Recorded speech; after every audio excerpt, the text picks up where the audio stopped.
A threatened port strike from Boston to Houston could put a lot of cargo in limbo.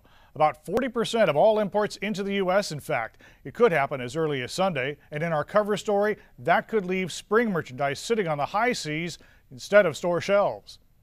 Nearly 15,000 longshoremen may go on strike Sunday if negotiators with commercial cargo shippers cannot reach agreement on a new 6-year contract. And there is some hope both sides agree to resume talks before an extended December 29th deadline.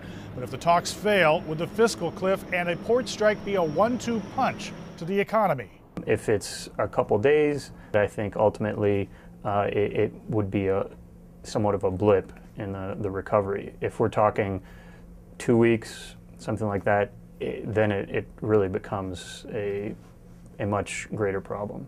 A key sticking point involves a fee longshoremen receive for each container that arrives in port. The container royalty fee was invented to help offset the need for fewer workers during the transition from bulk cargo to containers in the 1950s and 60s. Shippers want the fee limited, longshoremen disagree. We're talking about $15,000 per longshoreman, and it's, I think, a total aggregate estimate of approximately $200 million on an annualized basis, and it's hard to imagine that would not have an impact on cost of goods. That is a very significant number. If there's no compromise, a strike could leave goods headed for ports from Boston to Houston at sea, and retailers with a headache. If you have a container ship coming into the East Coast port and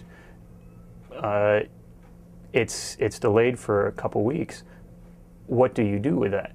I mean, do you divert it back to the West Coast? That's a very, very expensive option. And presidential intervention unlikely.